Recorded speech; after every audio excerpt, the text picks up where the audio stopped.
Estimados, muy buenas tardes. Bienvenidos al webinar Estructuras de Financiamiento para Proyectos de Energía e Infraestructura en Latinoamérica, a cargo de nuestro profesor invitado, Tomás Pate. Muchísimas gracias por podernos acompañar, profesor, directamente conectado desde Nueva York. Agradecemos mucho su participación. Este es un evento organizado por la Maestría en Derecho Bancario y Financiero de la Universidad Católica, así que sin más preámbulos, los dejo acompañados de nuestro profesor invitado. Vale, gracias. ¿Me escuchan, no? Sí, se le ¿Me escucha escuchan bien, bien. Gianna? Ok. Bueno, buenísimo. Muchas gracias, Gianna. Y hola a todos. Veo que hay bastantes personas conectados. Bueno, estar en contacto con ustedes. Estoy en video también. No sé si me ven, pero bueno, pueden también verme por video. Bueno conversar con todos. Voy a presentar también o mostrar también una presentación a la que voy a hacer referencia de vez en cuando, que no es tan relevante, honestamente, porque solo hay un par de slides, ¿no? que son relevantes o importantes, no necesariamente todo. Pero bueno, muchas gracias por tenerme y escucharme. La verdad que sé que los momentos son difíciles, así que agradezco que se tomen el tiempo para escuchar esta charla, ¿no? Mi nombre es Tomás Pate, soy abogado de financiamientos estructurados y de financiamiento de proyectos. Estoy ahora en mi casa, en la ciudad de Nueva York, aquí en Manhattan, así que les mando saludos desde aquí. Nací en Venezuela, de hecho, y viví muchos años en Latinoamérica. Mi madre era limeña, así que conozco mucho Perú también. He hecho mucho trabajo en Perú a través de la última década, así que conozco bien a muchos jugadores en el mercado de infraestructura y energía. Soy abogado y socio de la firma de White & Case, que es una firma que originó en Nueva York, pero bueno, una firma internacional. Y ejerzo derecho de Nueva York, aunque soy miembro de la barra de un par de otros estados aquí de Estados Unidos. Lo que quería conversar con ustedes hoy era un poco las estructuras de frecuencia para el financiamiento eficiente de proyectos de energía, tanto energía convencional como energía renovable, como también infraestructura. Infraestructura es un término bastante amplio que abarca muchas cosas. A veces la gente cuando se refieren a infraestructura incluyen energía también, y normalmente los proyectos de energía convencional en particular tienen mucha infraestructura,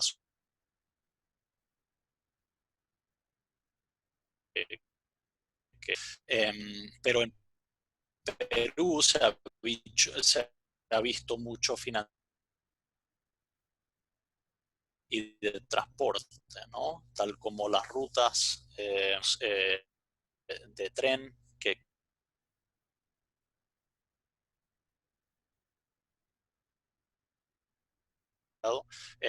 hay proyectos también de irrigación, por ejemplo. Entonces creo que hay muchas cosas que se han visto en Perú que son interesantes y relevantes para esta charla. Mi práctica, yo me dedico a esto, a financiamiento estructurado de proyectos en Latinoamérica y el Caribe. Así que he trabajado en muchos países de la región. Más recientemente, solo para dar un ejemplo, cerré un proyecto grande de energía convencional en El Salvador. Financié una ruta en Paraguay, que fue la primera APP de Paraguay. Estoy trabajando en un par de proyectos en Chile de energía renovable. Estoy trabajando un proyecto en Perú, que es un proyecto portuario, que está muy interesante. Estoy trabajando en un proyecto de energía en Panamá también, que también está muy interesante, tiene sus desafíos, un proyecto que va a tratar de salir como un bono. Así que bueno, eso es un poco sea, una introducción sobre quién soy yo y qué es lo que hago, ¿no? Entonces, lo que quisiera hablar está un poco detallado en esta presentación y ahora voy a ir por los slides. Pero para darles un poco la perspectiva de lo que me quiero enfocar es, como dije al comienzo, financiamientos eficientes, ¿no? Y cuando me refiero a financiamientos eficientes, me refiero a financiamiento donde el accionista o el dueño de la obra o el concesionario no necesariamente tengan que sacar todo el dinero de su bolsillo para pagar el costo total del proyecto. Entonces, la mayoría de los financiamientos que son interesantes o complejos tienden a ser financiamientos de recurso limitado. O sea, son financiamientos en el cual el dueño del proyecto, ya sea si es un proyecto privado el dueño o si es un proyecto público o cuasi público, que tiende a ser el caso de muchos de estos proyectos con CAPEX grandes, con un valor importante de obra. Quieren tener una estructura donde ellos, como dueño o como concesionario, pueden aportar cierto capital. Normalmente ellos están tratando de aportar alrededor de 20% del valor total de la obra y tratan de financiar el remanente, ¿no? Normalmente el 80% con deuda. Esa deuda puede tomar o sea, varias figuras, ¿no? Las figuras normalmente que se ven, que se emplean, son deuda en el mercado bancario, o sea, préstamos bancarios, o hay soluciones de mercados capitales sobre los cuales voy a hablar un poco hoy también. Esas soluciones de mercados capitales pueden tomar también a su vez un sinfín de figuras, ¿no? Puedes tener emisiones locales o emisiones internacionales. Yo, por ser abogado de Nueva York, tiendo a trabajar en las emisiones internacionales, por supuesto.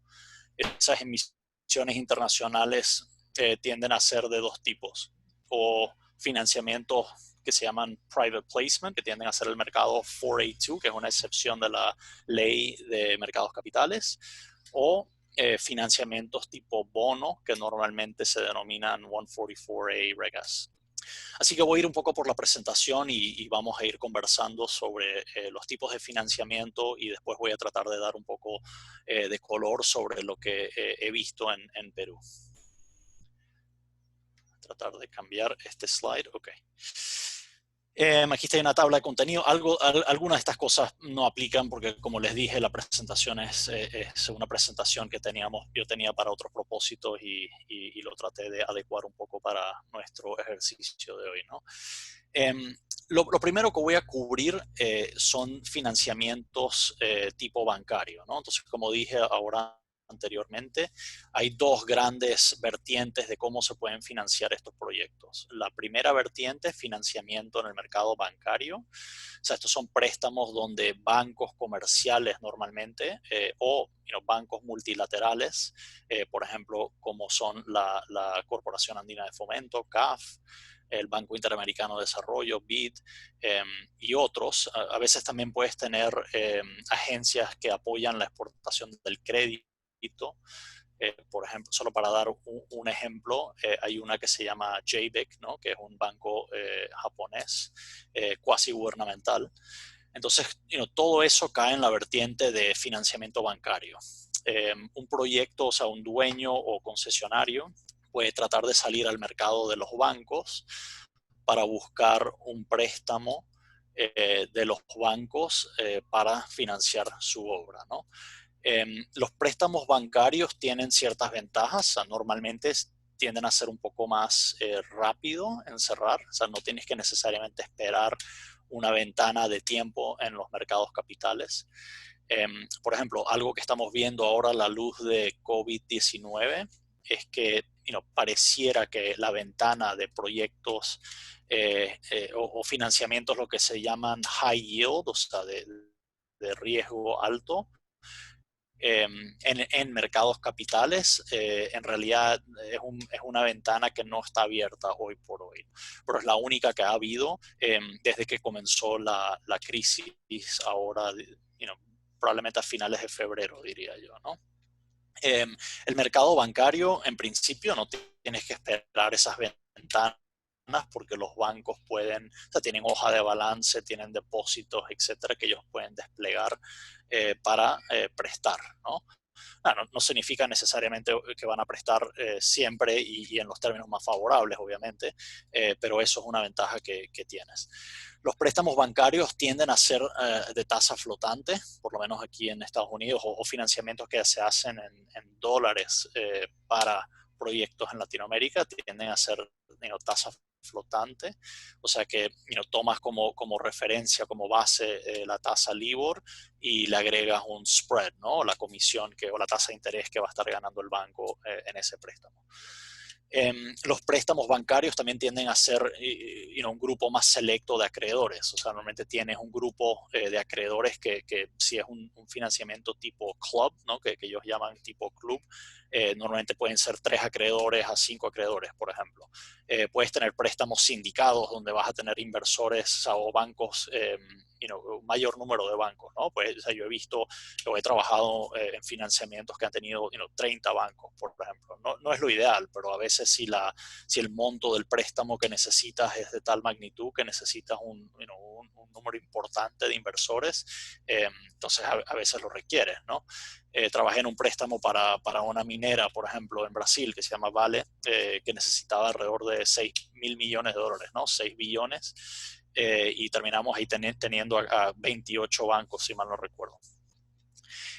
Aquí lo que tengo en la pantalla ahora es una lista de los documentos que normalmente se requieren para un financiamiento tipo bancario. Y perdonen que esté en inglés, pero les puedo describir muy rápidamente, muy por encima, qué tipos de documentos normalmente requieren un préstamo bancario. El primero se llama Common Terms Agreement, normalmente es un contrato donde se aglomeran todos los términos comunes de todos los bancos o que van a requerir todos los bancos. Normalmente tienes un contrato que se llama Sponsor Support Agreement, que es un contrato en el cual el accionista o el dueño o concesionario va a documentar su obligación de aportar capital. O sea, ese aporte de capital se puede hacer por adelantado o se puede hacer lo que llaman pro rata con la deuda, ¿no? Entonces pueden ir desembolsando el capital paulatinamente mientras van bajando o tirando de la deuda. Normalmente tienes un contrato de cuentas para las cuentas que están basadas en Nueva York. La gran mayoría de bancos internacionales requieren que ciertas cuentas estén ubicadas en Nueva York y prendadas para el beneficio de los bancos. En Perú, como en México, como en muchas otras jurisdicciones de Latinoamérica, se ha vuelto más común tener muchas cuentas en el país, ¿no? Eso obviamente tiene muchas razones. Una, tiende a ser más fácil y eficiente para el dueño o concesionario manejar las cuentas que están onshore, o sea, que están en el país. También hay razones de moneda, o sea, si tienes, por ejemplo, muchos gastos en soles o en pesos o lo que fuese, tú puedes hacer esas transferencias con mayor facilidad en vez de tener que sacar dinero de una cuenta de Nueva York, convertirlo a la moneda local, etcétera, ¿no? Después, normalmente tienes contratos de crédito, o sea, que son contratos donde vas a documentar los términos específicos que no estén en el contrato común, ¿verdad? Entonces, por ejemplo, muchas veces trabajamos en proyectos donde tienes un inversor bancario que es un banco multilateral, como por ejemplo, como mencioné antes, CAF o el BID, por ejemplo, y luego tienes bancos comerciales. Entonces, como esos tipos de bancos tienen naturaleza tan distinta y preocupaciones distintas, normalmente documentas términos comunes juntos, pero después cada grupo de acreedores va a tener sus términos separados que se van a poner en los credit agreements o contratos de crédito. Luego tienes un sinfín de documentos de colateral, donde creas prendas, hipotecas, se usa mucho en los fideicomisos, obviamente en Perú y en México también. Entonces aquí normalmente tienes todo un sinfín de documentación bajo ley local, como también bajo ley de Nueva York, para asegurar que estás creando una prenda sobre todos los activos del proyecto que estás financiando. Tienes otro tipo de documento que se llama convenios directos, que son convenios, porque una de las figuras de financiamiento de recurso limitado de todo tipo es que tú le estás permitiendo a los acreedores poder ejercer lo que se llama en inglés un step-in. O sea, es decir, tú puedes entrar en la posición contractual del dueño o del concesionario si ellos dejan de pagar o dejan de construir la obra, por ejemplo. Entonces tienes convenios directos con todos los contratistas del dueño o de la obra para que así los acreedores puedan entrar en la posición contractual de ese dueño o nominar a otra entidad que tome esa posición contractual.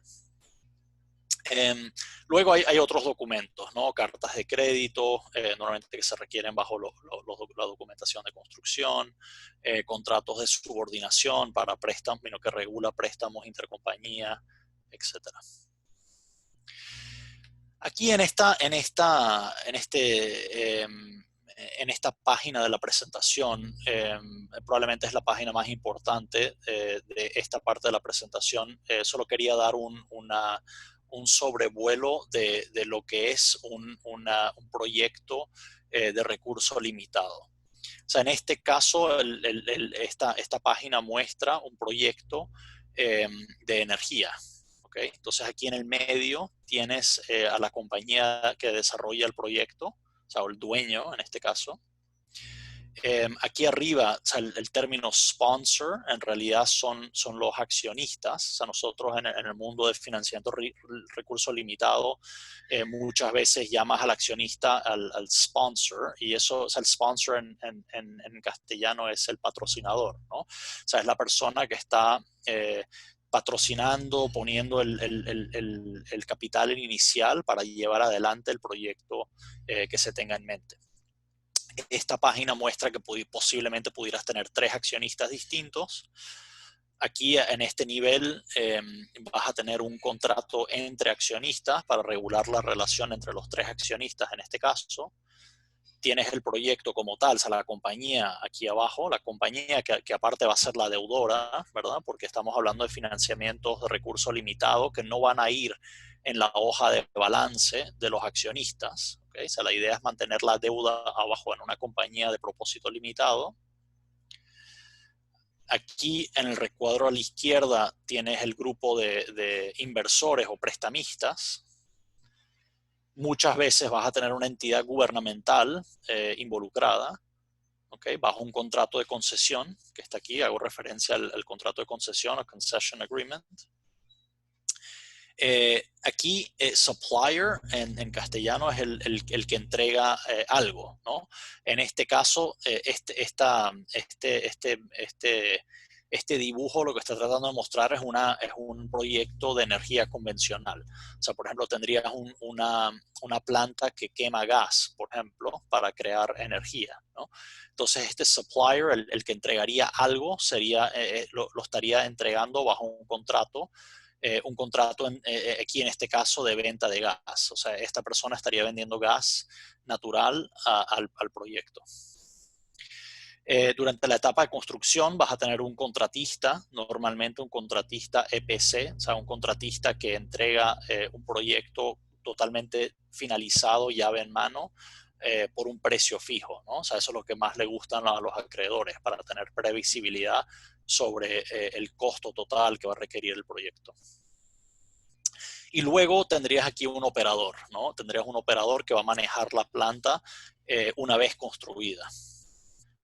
Y lo último, que es lo más importante, que está acá, que no sé si se ve en la imagen, pero lo último que tendrías acá es el contrato por el cual la compañía de recurso limitado va a vender lo que produce. O sea, en este caso está produciendo energía, entonces hay alguien acá con buen crédito, historial de crédito, buen perfil de crédito, etcétera, que va a comprar todo lo que produzca la compañía de recurso limitado a un precio fijo. Entonces, ese contrato de precio fijo es lo que están en realidad financiando los acreedores por acá. Por cierto, creo que voy a ir por toda la presentación y terminar lo que tengo que decir. antes de responder preguntas, ¿no? Perdonen que no sea más dinámico, pero creo que en vista de que estamos presentando aquí por videoconferencia va a ser un poco complicado tomar preguntas en vivo, ¿no? Aquí hay otro ejemplo de otro tipo de proyecto. Tiene los mismos fundamentos de los cuales hablé ahora hace instantes, ¿no? Entonces no voy a pasar mucho tiempo aquí. Aquí hay un ejemplo de la estructura o sea, que muestra documentación y los flujos dinerarios y cómo se están moviendo entre ellos, ¿no? Creo que tampoco vale la pena que pase mucho tiempo aquí. Una de las cosas que quería hablar, que creo que ya muchas de estas cosas las cubrí anteriormente, era conversar un poco sobre cómo se distingue financiamiento de recurso limitado versus financiamiento corporativo, ¿no? Entonces, lo primero fue lo que dije antes, que es un financiamiento corporativo va en la hoja del balance de la persona que pide el préstamo. Un financiamiento de recurso limitado es muy eficiente porque la deuda como tal no va a ir en la hoja de balance como deuda de la persona que está patrocinando el préstamo, ¿no? O sea, la persona que patrocina el préstamo crea una sociedad de propósito limitado y esa sociedad de propósito limitado es la que es la deudora de ese crédito y por lo tanto esa deuda va en la hoja de balance pero de la entidad de recurso limitado. Financiamiento de recurso limitado normalmente contempla un riesgo más grande porque no tienes todo el perfil de crédito de la compañía, ¿no? O sea, normalmente no estás tomando en cuenta todos los otros activos y cosas que hace una compañía, sino estás mirando un proyecto específico que va a desarrollar esta compañía de recurso limitado. Por último, o sea, en un financiamiento de proyecto de recursos limitados estás contando con el flujo de caja que va a generar ese proyecto, no el flujo de caja que va a generar la compañía matriz o el patrocinador, ¿no? O sea, en vista de esos riesgos, una de las cosas más importantes de proyectos de recursos limitados es que se crean, o sea, hay una necesidad de hacer diligencia extensiva sobre el proyecto. O sea, los inversores o bancos normalmente contratan consultores independientes para analizar el proyecto. Esos consultores independientes normalmente son consultores independientes de ingeniería, ambientales y sociales para mirar que el proyecto tenga todas las tierras o permisos ambientales, etcétera, que necesitan. También hay un consultor normalmente de seguros que también hace lo mismo, pero con respecto a todos los seguros de construcción y operación del proyecto. Y después, por último, si el proyecto está contratado al 100%, es decir, si el proyecto, si el 100% de lo que va a generar o crear el proyecto se va a vender a precio fijo, entonces normalmente se limita a un análisis legal y de crédito del contrato que documenta esa venta a precio fijo. Pero a veces hay proyectos que van a tener que depender en parte o en su totalidad de la venta al mercado spot, ¿no? O sea, a la venta al mercado general, sin tener un contrato. Por ejemplo, ves en proyectos de energía que venden al mercado directo, sin contrato. O ves proyectos que entregan algún servicio, por ejemplo, proyectos de puerto, un proyecto portuario, por ejemplo, de puertos marítimos, que pueden simplemente estar disponibles y tener que contar con consumidores, ¿no? Consumidores en este caso tienden a ser cargueros, ¿no? Que vienen a usar el puerto para cargar o descargar. Alguien normalmente tiene que hacer el análisis de si hay un mercado suficientemente robusto y robusto en el tiempo, ¿no? Que va a tener que durar el mismo tiempo que dura el crédito. O sea, normalmente estos créditos tienen una duración de 10 años o 12 años o 20 años. Entonces necesitas un asesor de mercado que te diga, sí, hay un mercado robusto de esto y ese flujo de caja se puede esperar recibir durante ese tiempo, ¿no? Ok, entonces creo que ahí cubrí un poco en general lo que es un financiamiento bancario de recurso limitado. Aquí iba a describir un poco algunas de las particularidades de créditos bancarios, muchos de los cuales ya hablé, ¿no? Por ejemplo, el interés tiende a ser flotante y no fijo. Eh, eh, hay distintos tipos de créditos bancarios, o sea, pueden ser créditos bancarios de disponibilidad única y a plazo fijo. Puedes tener créditos bancarios revolventes, donde, por ejemplo, si tú pides prestado $100, una vez que tú repagas los $100, los puedes volver a pedir prestado, ¿no? Eh, no, Normalmente créditos revolventes no se ven tanto para financiamientos de proyecto. A veces se ven para suplir la necesidad de capital revolvente de algún proyecto, pero son menos comunes. Ok. Eh, lo próximo que quería hablar un poco es sobre una transacción, bueno, quería usar como ejemplo una transacción en particular en la cual trabajamos en otra jurisdicción. Esa otra jurisdicción era Paraguay, pero les cuento un poco antes de mostrarles el organigrama. Otra manera de financiar proyectos de infraestructura, y es algo que se ha usado mucho en Perú, es financiar estos proyectos a través de soluciones de mercados capitales. Esto ha tendido a ser una solución muy atractiva para los dueños o los concesionarios.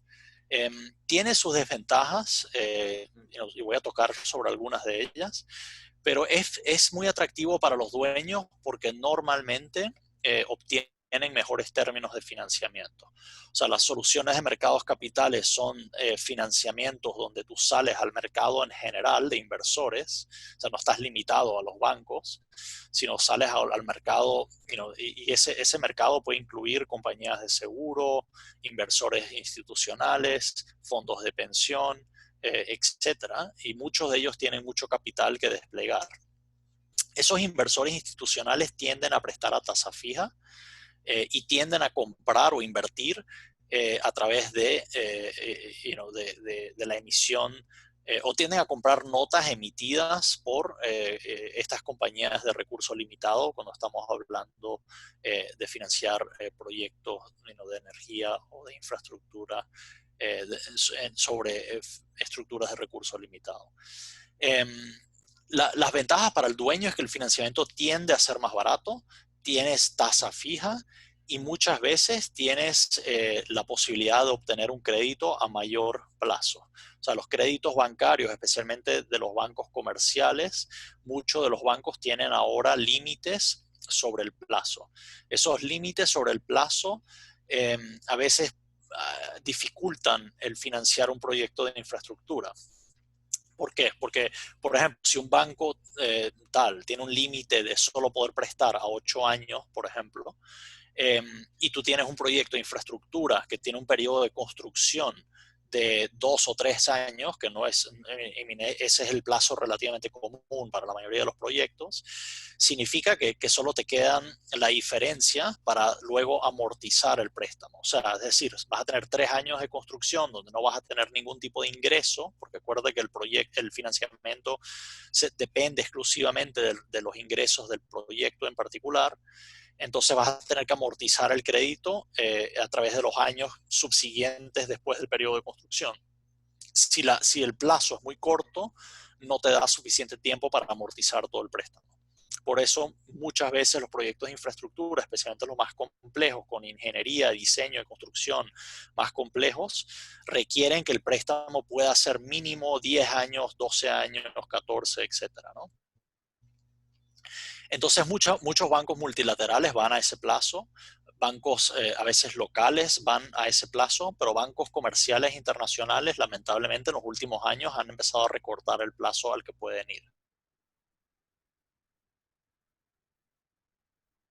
Hay mucha reglamentación de Basilea 3, pero no voy a entrar en esos detalles, ¿no?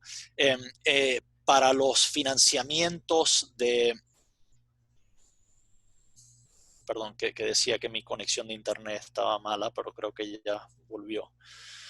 En el financiamiento de mercados capitales, como decía, muchos de los inversores pueden ir a mayor plazo. O sea, un inversor institucional, un fondo de pensión o una compañía de seguro, por ejemplo, fácilmente puede comprar una nota, o sea, un note que se emite con plazo de 15 años, 18 años, etcétera, ¿no? O sea, se les hace mucho más fácil. Y de alguna manera es hasta más conveniente para la gente que manejan esos fondos, porque a ellos les gusta tener un retorno determinado a largo plazo, porque así ellos saben que van a recibir ese retorno y lo tienen asegurado. Entonces, en el mercado de financiamiento de mercados capitales, normalmente hay dos tipos de financiamientos, internacionales obviamente, ¿no? No voy a tocar sobre financiamientos en el mercado local, que no es algo que conozco. Pero en el mercado internacional hay dos tipos de financiamiento. Uno es el financiamiento que se llama private placement, que normalmente se regula bajo una excepción. ¿Por qué? Porque aquí en Estados Unidos hay un acto, hay una ley de 1933 que regula la emisión en mercados capitales. Esa ley tiene una prohibición en general sobre solicitar la venta o la compra o la inversión en notas que tú puedas emitir, al menos que se cumplan ciertos requerimientos. Esos requerimientos normalmente requieren que tú hagas un desglose con el SEC, ¿no? Con la comisión que regula los mercados capitales aquí en Estados Unidos. A menos que se cumplan ciertas excepciones. Entonces, hay un número de excepciones. Una de esas excepciones es el mercado para inversores institucionales. O sea, esos inversores tienen que calificar con cierto patrimonio, etcétera. O sea, básicamente lo que busca la ley es que tú le estés ofreciendo las notas a un inversor que sea muy hábil y que tenga muchos recursos para ellos mismos analizar si la oportunidad de inversión es buena o es mala, ¿no? Entonces, ese vehículo que usamos se llama 482 o US Private Placement Market, ¿no? Es el mercado de US Private Placement. Ahí normalmente esas transacciones tienden a ser un poco más sencillas porque no les tienes que desglosar a los inversores con todo el detalle cuáles son los riesgos de la inversión. O sea, esos inversores tienden a ser sofisticados, entonces ellos mismos pueden evaluar cuáles son los riesgos de la inversión. Normalmente un proyecto de 300, 400 millones de dólares se llega a financiar con 3, 4 inversores de este tipo.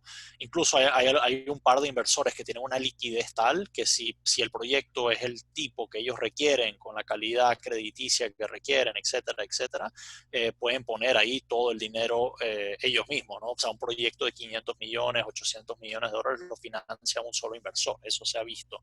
Se ha visto menos en Latinoamérica, se ve más en Estados Unidos y en algunas otras jurisdicciones, pero en Latinoamérica está empezando a pasar más. La otra manera de financiar proyectos en mercados capitales es a través de la emisión de un bono, o sea, un bono emitido por un emisor no domiciliado en Estados Unidos. O sea, estos normalmente se llaman emisiones 144 Reg S.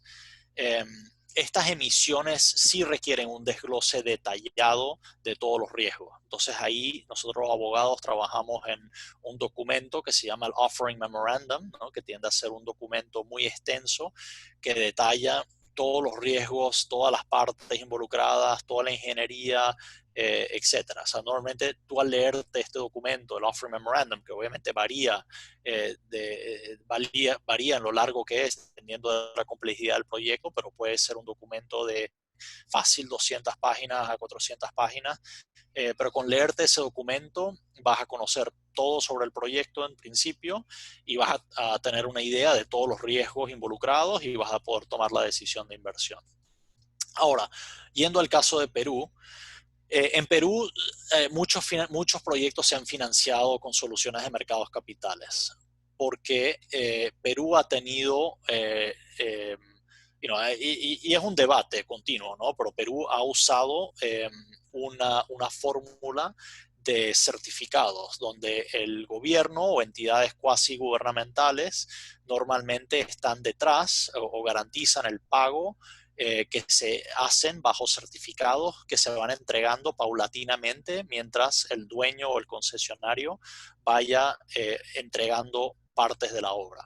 Por ejemplo, si es una ruta, una carretera, tú puedes tener un contrato de concesión que diga que si la ruta, si la carretera tiene 10 hitos en total, o sea, mientras tú vas construyendo en forma lineal la carretera, el dueño puede ir haciendo la obra, digamos, en 10 tramos. Al completar cada uno de esos 10 tramos, el contrato de concesión te puede decir, cuando tú completes cada tramo, el gobierno, o sea, dependiendo del nivel de gobierno, puede ser un ministerio, si es federal, puede ser un gobierno municipal, etcétera, pero digamos, uso el término gobierno para encapsular muchos tipos de entidades, pero cuando llegues a un hito determinado de la construcción, normalmente es cada hito, si hay 10, digamos, el gobierno te va a emitir un certificado. Ese certificado de haber completado esa obra te va a dar a ti el derecho, a ti, el dueño o el concesionario, el derecho de recibir pagos paulatinamente durante un plazo determinado. O sea, normalmente son pagos semestrales, por ejemplo, por un plazo de X años. Entonces, tú al saber cuándo piensas completar cada tramo y saber que el gobierno te va a emitir estos certificados y tú vas a tener un perfil de recibir ciertos ingresos a través de cierto tiempo, tú después puedes tomar esa información y buscar un financiamiento en base a ello. O sea, el financista, ya sea inversores en bonos o bancos comerciales o de otro tipo de bancos en la esfera de préstamos bancarios, pueden mirar esa posible fuente de ingreso que va a tener una periodicidad determinada y decir, en base a ello, voy a prestar o voy a invertir. Entonces, en Perú se han visto mucho el uso de este método o sistema de certificados para así levantar financiamiento, muchas veces en los mercados capitales, donde es fácil o es más fácil vender proyectos o financiamientos que van a recibir pagos paulatinamente en el tiempo al completar ciertos hitos, ¿no? Lo bueno para el dueño o el concesionario en estos casos es que estás de alguna manera vendiendo, monetizando el crédito de la persona que va a ser responsable por hacer el pago. Y como dije anteriormente, normalmente esa persona tiende a ser una entidad gubernamental o cuasi gubernamental. Entonces, para dar un ejemplo fuera de Perú, que pensé que tal vez sería más interesante, en Paraguay recientemente trabajamos en el financiamiento de una ruta que tuvo una estructura de ese tipo, ¿no? Porque obviamente, esta estructura no solo se usa en Perú, se ha usado en otras jurisdicciones y es uno de los métodos más populares en el cual se pueden financiar contratos de APP, ¿no? De asociaciones público-privadas o proyectos de APP. En el caso de Paraguay también fue una ruta, tenía ciertos hitos que se iban completando. Cada vez que se completaba un hito, una entidad gubernamental determinada emitía un certificado. Ese certificado genera un derecho que el dueño o el concesionario puede a su vez vender. O sea, pueden venderlo pueden venderlo a un comprador. O sea, hacen algo que bajo derecho de Nueva York se llama un true sale. O sea, es una venta, ¿no? O sea, no es un financiamiento necesariamente, sino estás vendiendo los derechos que se devengan en base al certificado que se emite. O sea, ese certificado cuando se emite, solo para ser claro, no es que estás recibiendo un pago en ese momento, pero estás recibiendo un derecho de recibir pagos en el futuro, ¿no? O sea, supongamos 10 pagos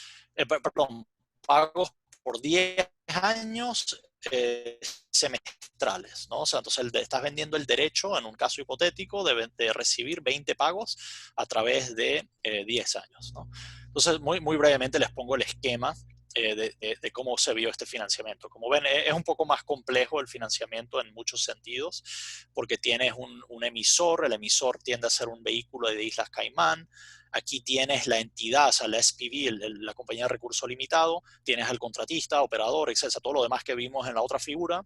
Pero también a su vez tienes una emisión de notas a través de un vehículo de Islas Caimán encima de todo lo demás, ¿no?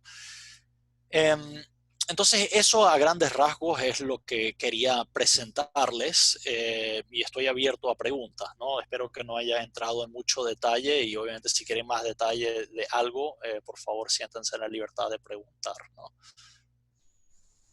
Muchísimas gracias, profesor, por su excelente exposición. Cualquier invitado que tenga alguna pregunta, por favor, escribirla por el chat para hacérsela llegar al profesor en estos minutos. Gracias.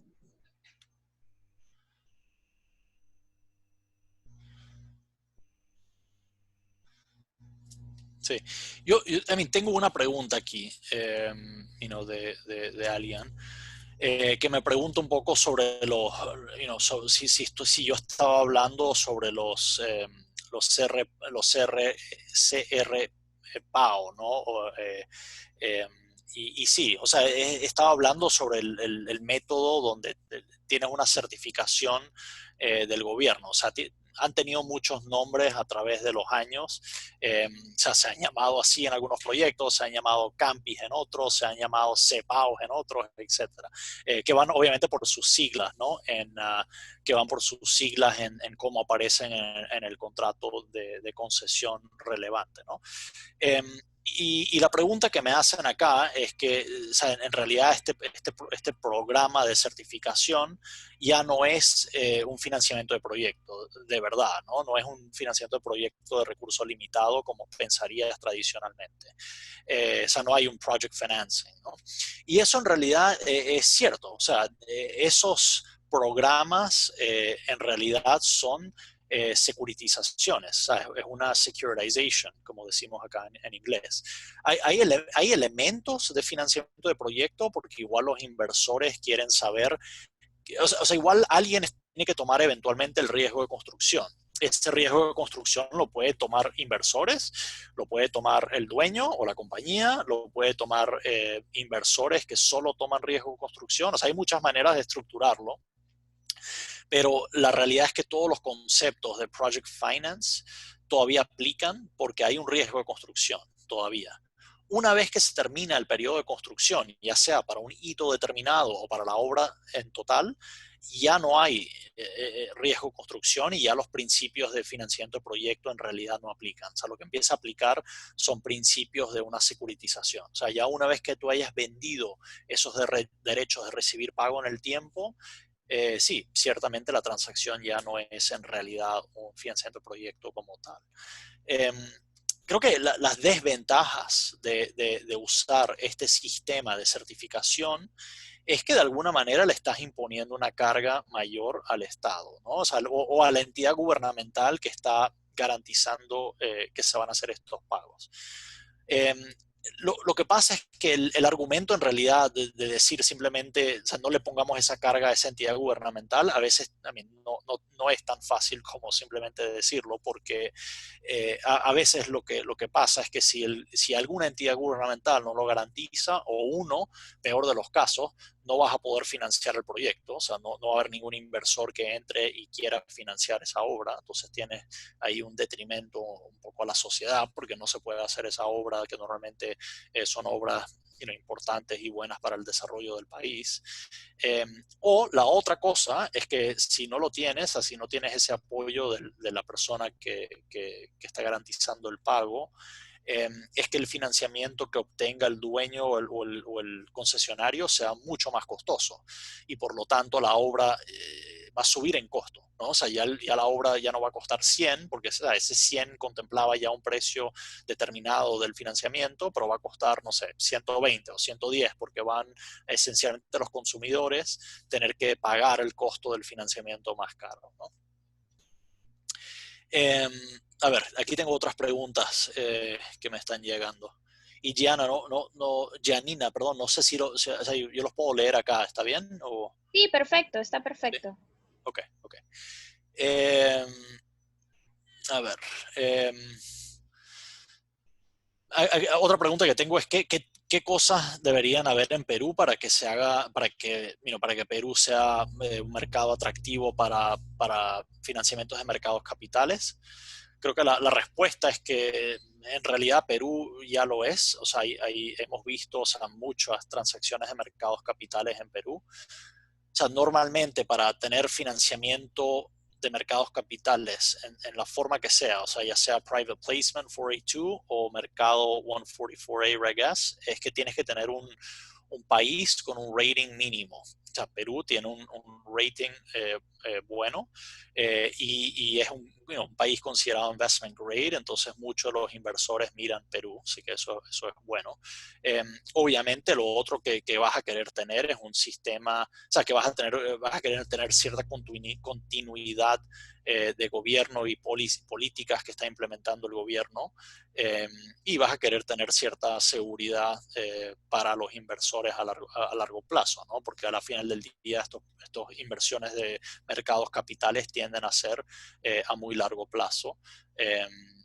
Por ejemplo, no vas a querer tener cosas como han pasado en otras jurisdicciones donde gobiernos han decidido expropiar proyectos o requerir el prepago anticipado de financiamientos de mercados capitales. Entonces yo creo que Perú en los últimos 20 años ha tenido un track record muy positivo para los inversores, ¿no? Y a pesar de haber cambios de gobierno, el ambiente pro inversor, me parece, por lo menos viéndolo desde afuera, se ha mantenido. Así que eso es muy bueno, ¿no?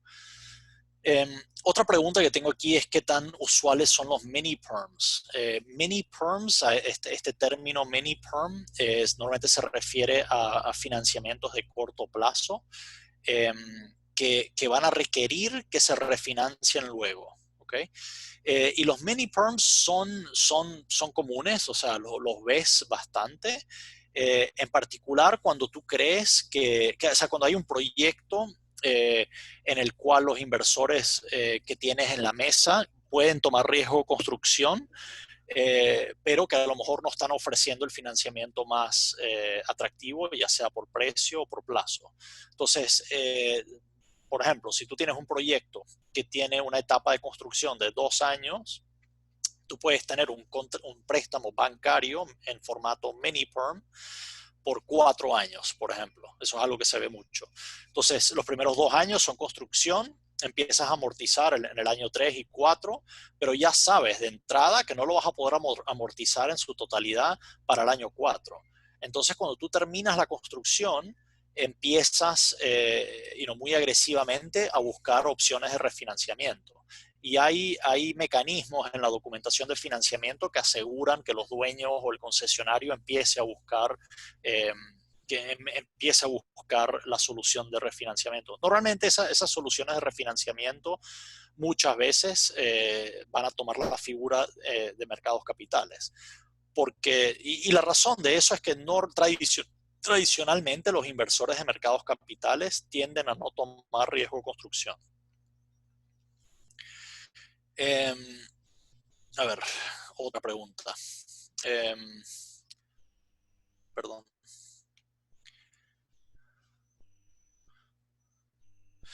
Ok.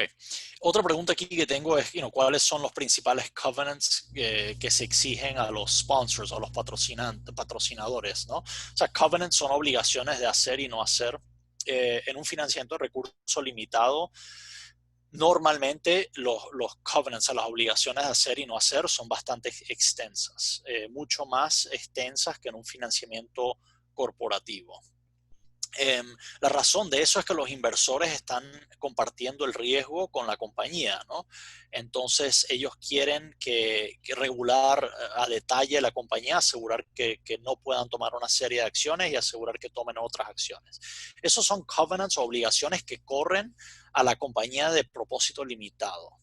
Los covenants que corren a los accionistas o a los patrocinadores tienden a ser más reducidos y se tienden a relacionar con temas anticorrupción, lavado de dinero, etcétera. No vender su participación en la obra hasta un cierto hito y hacer sus aportes de capital cuando lo requieran, ¿no? Otra pregunta que tengo es cuál es la diferencia entre un note y un bono.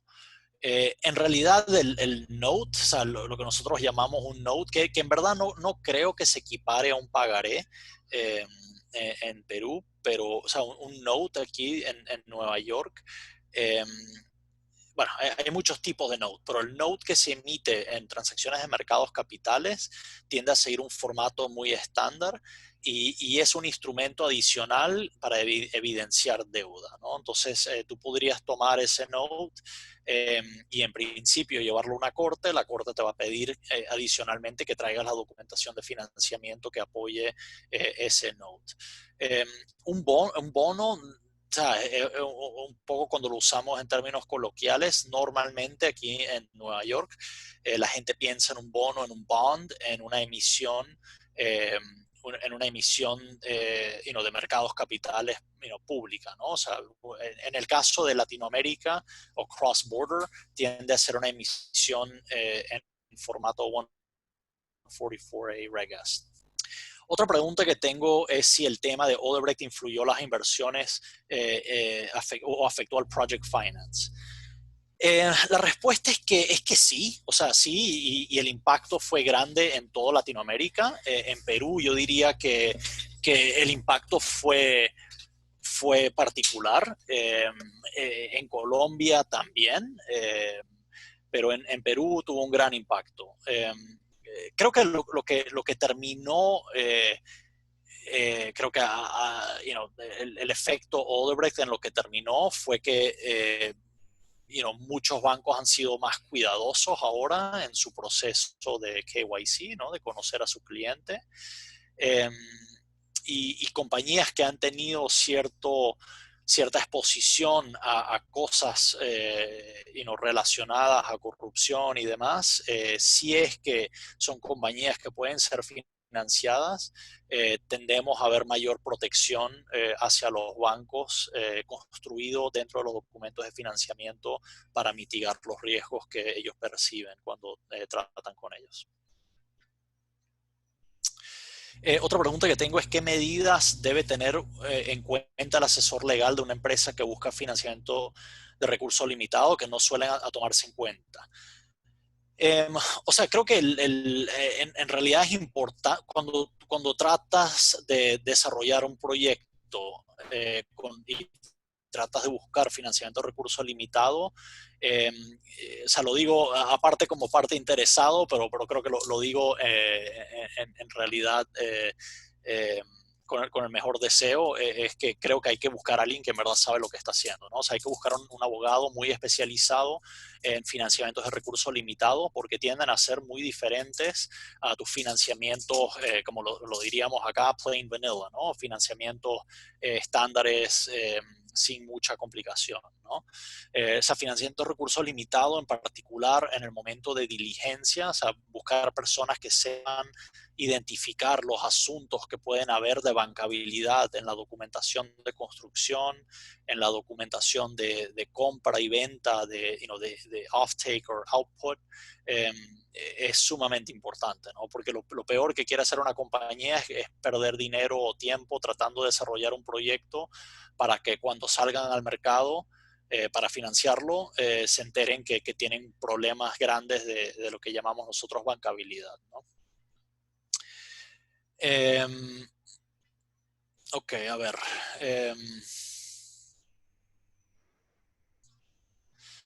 Perdona que estoy leyendo aquí.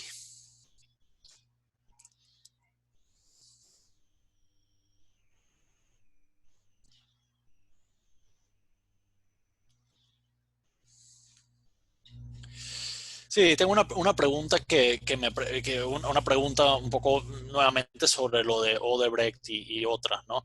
Eh, o sea, creo que la pregunta va dirigido a indicar que un poco es una lástima o sea, que estos proyectos que tratamos de desarrollar y financiar en este mercado tienden a ser muy importantes, ¿no? Para los países y las personas al final del día, ¿no? eh, ya sea para el desarrollo del país como tal o para mejorar el bienestar de la población, etcétera. Y sí, o sea, el que sale perdiendo cuando se cancelan estos proyectos tiende a ser la población, desafortunadamente. Entonces, la pregunta en particular es qué cosas pueden y no se pueden poner en práctica para evitar esos malos precedentes. Creo que la realidad es simplemente tratar de implementar mayor transparencia en el proceso de licitación, tratar de tener requisitos muy claros y hacer el mismo, o sea, la entidad gubernamental o cuasi gubernamental que organiza el proceso de licitación también hacer su propio KYC, ¿no? O sea, su propio proceso de conocer al que está poniendo la subasta. Yo creo que en Perú creo que está muy privilegiado en ese sentido, porque Perú con las entidades que organizan el proceso, tales como Proinversión, creo que hacen muy buen trabajo, honestamente, ¿no? Viéndolo desde afuera, creo que los procesos tienden a ser muy transparentes, muy serios. Eh, Así que creo que es trabajar sobre lo que ya tiene, ¿no? para Perú. Creo que es tratar de simplemente seguir mejorándolo y seguir trabajando en la estructura que tienen, que es buena, ¿no? Otra pregunta que recibo aquí es cómo se pueden hacer los proyectos en sí más atractivos, ¿no? Y no solo, o sea, no solo enfocarnos en el país, ¿no? O sea, para que los proyectos sean atractivos, obviamente se tienen que mitigar o encuadrar los riesgos.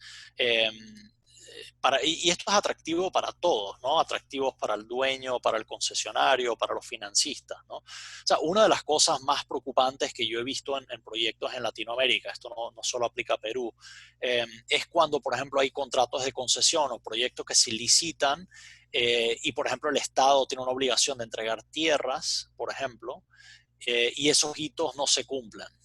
No es claro desde el comienzo que los hitos se van a poder cumplir, ¿no?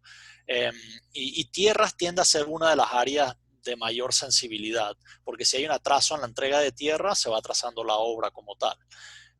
Entonces creo que la opción de eso es tratar de tener proyectos que son viables y que en verdad enmarquen eh, y se mitiguen todos los riesgos de una manera apropiada y realista también, ¿no? O sea, que si va a haber un plan de entrega de tierras, por ejemplo, que sea realista y que la entidad gubernamental haga lo que tiene que hacer en términos de expropiaciones, etcétera, ¿no? Otra pregunta que tengo es ¿qué beneficios hay para financiamientos verdes? O sea, yo ahorita cerramos un financiamiento verde, un green bond en Chile hace poco y fue muy buena experiencia. La realidad es que ahorita, o sea, hasta el día de hoy, eh, el financiamiento verde no ha tenido un beneficio que se pueda, que es tangible. No hay un beneficio de precio, por ejemplo. O sea, las emisiones de bonos que han sido catalogadas como verdes no han sido más baratas para el dueño. Eh, y tampoco pareciera haber habido mayor apetito de inversores para esos financiamientos. Ahora, justo antes de que llegó COVID y toda esta crisis que estamos viviendo un poco a nivel mundial, varios fondos como BlackRock, por ejemplo, BlackRock es uno de los fondos más grandes del mundo, anunció que van a empezar a tomar como prioritario el invertir en financiamientos verdes. Entonces, yo creo que una vez que pase esto del COVID, vamos a empezar a ver mucho más actividad en conjunto de los inversores para tratar de invertir más y a mejor precio en bonos que califiquen como verdes. Un problema con los financiamientos verdes es que tampoco ha sido muy claro qué es lo que se requiere para hacer un financiamiento verde. Entonces, hay mucha regulación que está siendo implementada para tratar de tener lineamientos mejores y más objetivos de qué constituye un financiamiento verde. Otra pregunta es, perdón. Otra pregunta es, en el supuesto que exista un default y se proceda a la ejecución de los activos, ¿qué ocurre si el valor de los activos no alcanza a cubrir la deuda? ¿Los bancos contratan un seguro para cubrir las pérdidas o las asumen? La respuesta es que los bancos tienden a tener que asumir esa pérdida. Eh, es por esta razón que es tan importante que los bancos hagan su diligencia sobre el proyecto, ¿no? Sobre quiénes son los contratistas, qué tan realista y bueno es el presupuesto de construcción, etcétera. La deuda tiende a tener un colchón, ¿ok? Porque como dije al comienzo de la presentación, normalmente los bancos no van a financiar el 100% del costo total del proyecto. Normalmente van a financiar un porcentaje, ¿no? Normalmente el estándar sería 80-20, o sea, 80% deuda, 20% equity o capital del accionista. Ayuda a proteger a los bancos, porque si ellos hacen una ejecución sobre los activos, venden los activos y se pueden quedar con el 100% del valor de esos activos hasta que ellos recuperen su deuda, ¿no? El accionista pudiera quedarse con cero antes de que el banco se va a quedar con cero, ¿no? Entonces hay cierto colchón ahí, pero sí, claramente es el riesgo que toman los bancos y por eso cobran más caro para un financiamiento de recursos limitados comparado con un financiamiento corporativo. Ok. Eh, Alguien me estaba pidiendo mi información de contacto y sí, con gusto. O sea, me pueden buscar por internet con mi nombre, ¿no? Thomas Pate, y trabajo en el despacho que se llama White Case. Y ahí pueden leer mi biografía y está mi información de contacto también. Otra pregunta es, aparte de los financiamientos de minería o hidrocarburos, ¿qué tipos de proyectos son atractivos a nivel internacional? Mira, hay un sinfín de proyectos que están buscando inversores, inversores y desarrolladores, ¿no? Equity como deuda. Proyectos que están muy en boga, por ejemplo, son proyectos de agua, ¿okay? Proyectos de irrigación de agua o proyectos para desalinizar el agua salada. Eso lo estamos viendo mucho. O sea, en Perú hay algunos proyectos de ese tipo que se han pensado en el pasado, pero por ejemplo, el país donde más activo pareciera ser en ese frente es en Chile. En Chile tienes mucha minería, la minería requiere mucha agua no salada, pero agua no salada industrial. Chile no lo tiene en realidad, se tiene un problema de agua fresca. Entonces hay muchos proyectos en cartera ahí que se tienen contemplados para construir desalinizadoras que toman el agua del mar y le trata de remover muchos de los minerales que trae. Eh, Hay proyectos para desalinizar agua y convertirla en agua potable. Eso lo hemos visto mucho en el Medio Oriente. O sea, nuestro despacho trabajó en algunos de los proyectos más grandes de esa naturaleza en Arabia Saudita. Eh, Otros proyectos que están muy en boga son infraestructura de transporte, ya sea aeropuertos. O sea, hay muchos proyectos de aeropuertos que se han contemplado en el pasado. Yo tuve la oportunidad de representar a un inversor en el proyecto ahora fallido de Chincheros. Pero ese tipo de proyectos de aeropuertos y de transporte marítimo han sido muy populares. Creo que el transporte aéreo ahora, quién sabe, a lo mejor va a sufrir un poco. Transporte lineal, ¿no? Carreteras, trenes, metros, eso ha sido también otra área de enfoque en Latinoamérica muy, muy grande, ¿no? Y por último, energía renovable, más que la convencional, ha tenido una explosión de interés, ¿no? Energía solar se ha vuelto mucho más barato, los componentes, ¿no? Los paneles solares, la mayoría ahora fabricados en China, bajó el costo dramáticamente. Entonces ahora poder llevar un proyecto solar de gran envergadura se ha hecho mucho más económico. Yo estoy trabajando ahora en un proyecto muy grande en México, por ejemplo, de casi 450 megavatios, que va a ser un proyecto solar con con componentes, bueno, hechos en todo el mundo en realidad, pero es un proyecto grande, ¿no? De casi 400.000 millones de dólares. Otra pregunta aquí que tengo,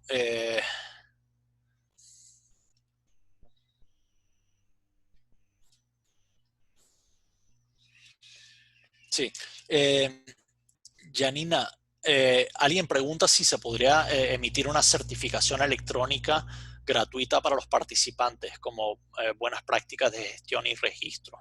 No sé, eso lo dejo un poco contigo. Lo vamos a consultar internamente con la maestría, a ver si es posible y les estaremos comunicando. Ya, okay. Gracias. Y sí, trabajé en Chincheros el primero.